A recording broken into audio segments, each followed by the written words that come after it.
actualmente con lo que está pasando con la deuda en pesos, tiene que ver con esto de recomponer el esquema de deuda en pesos que partió desde de Guzmán en su momento, Sí. apenas asumía. ¿Por qué decía que había que recomponer la deuda en pesos? Porque estaba rota, porque la había roto la CUNSA. Sí. La CUNSA hizo un reperfilamiento, que fue un default, dejar de pagar toda la deuda en pesos después de haber perdido las PASO, porque todo el mundo que tenía deuda en pesos quería comprar dólares e irse. No, básicamente por eso. Entonces lo que hizo fue decir, no te voy a pagar los bonos porque si no te vas a ir corriendo a comprar dólares, y Macri no quería poner un cepo cambiario, un control de cambios, porque por igual la cuestión CUNSA puso el filosófica. Sí, pero hasta $10.000 y habían muchas exenciones, había muchos canales para que ellos se puedan ir. De última se podían ir por el contrato con liquidación y llevar a la brecha, toda una cantidad de problemas. Siempre de alguna forma se van. Pero igual no se lo perdona a la CUNSA que haya puesto el cepo, aunque haya sido de $10.000. Sí, puede ser. Yo creo que más el problema antes que ese es el de la deuda en pesos, el de reperfilamiento y todo eso. Sí, pero yo siempre que lo escucho que le tiran un palo es reperfilamiento y... Claro, bueno, puede ser que en La Nación Más le tiran eso. Sí. Claro, es como vos, traidor. El sector de las halcones le dice eso. Sí. Eso es cierto, eso es cierto. Pero ahora, ¿qué pasó? Bueno, hubo todo un crecimiento de la deuda en pesos, primero para financiar el déficit, siempre para financiar el déficit, es decir, que el Estado argentino gasta más de lo que recauda, que ya venía desde el macrismo, pero que ahora, en 2020 con la pandemia, creció un montón el déficit por cuestiones lógicas, y para financiar ese déficit se tomó deuda, en este caso en pesos, y otra parte fue emisión monetaria.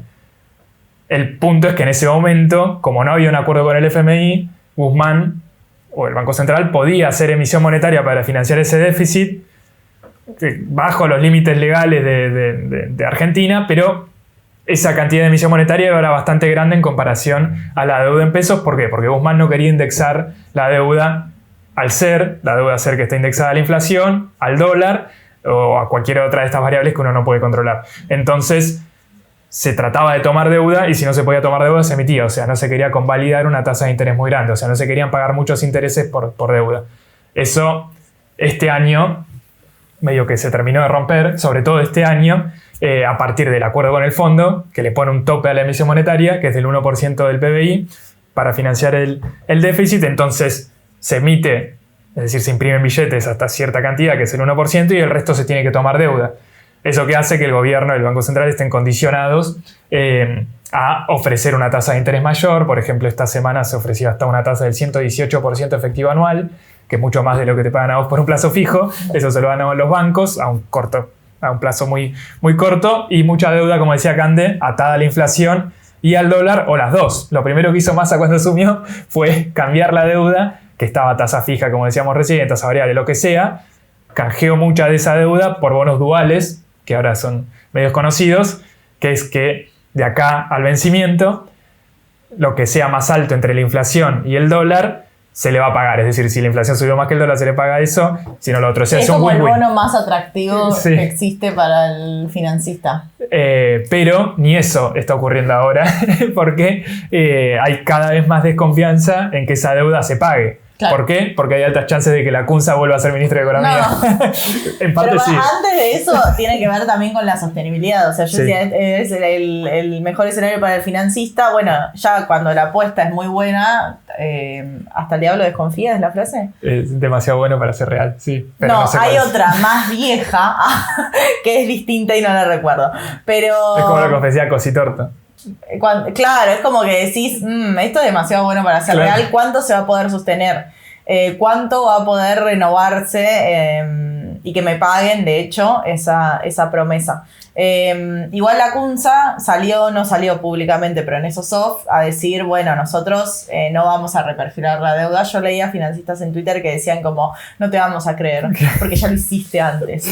Por eso, bueno, es un punto de credibilidad. O sea, pero en algún punto lo hablábamos la semana pasada, también el gesto de la CUNSA de decir no vamos a reperfilar es un gesto de transición, es un gesto de decir, bueno, pará, vamos a poder mantener esto, o sea, como pará. Por ahora.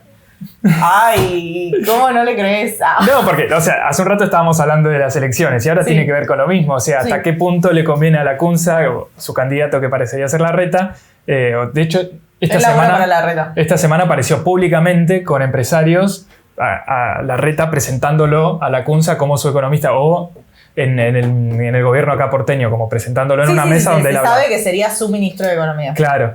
En el medio pueden pasar muchas cosas. Bullrich, porque también tiene La Espina. Sí, sobre todo La Espina. Y en el medio está Melconian, que siempre está. Siempre está Melconian. Y que está armando... más consultor privado. No, pero ahora está armando, o sea, sí, pero también está armando un plan económico del establishment.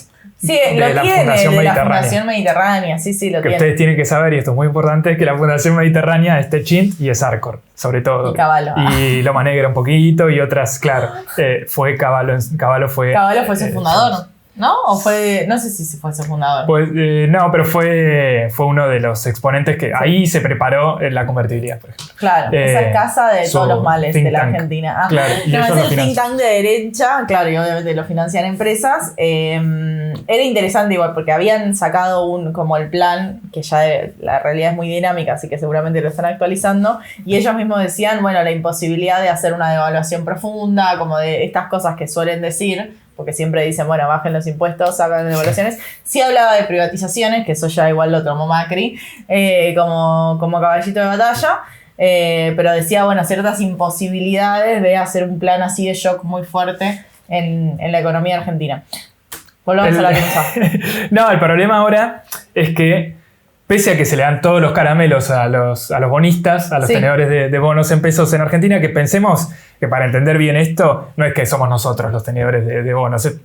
Pasa a menor escala que la deuda a nivel internacional, claro, pero nosotros por ahí podemos invertir en un fondo de inversión que invierta en estos bonos, pero ¿cuánta plata podemos llegar a poner? Acá estamos hablando de miles de millones de pesos que mayormente lo tienen los bancos a través de sus fondos comunes de inversión. Las empresas de finanzas que tienen también sus propios fondos de inversión, ALIC se llaman, o las empresas de seguros que tienen también mucha plata de los seguros que nos cobran a nosotros y las tienen que valorizar para pagar eventualmente, que cuesta mucho, y las prepagas, sobre todo, que también nos cobran todos los meses, las obras sociales, los prepagas, que nos cobran todos los meses una porción de nuestro salario y ellos lo valorizan. Y ellos ganan mucha plata y son uno de los grandes jugadores ahí, por eso siempre están cerca del gobierno, es un nicho ahí importante.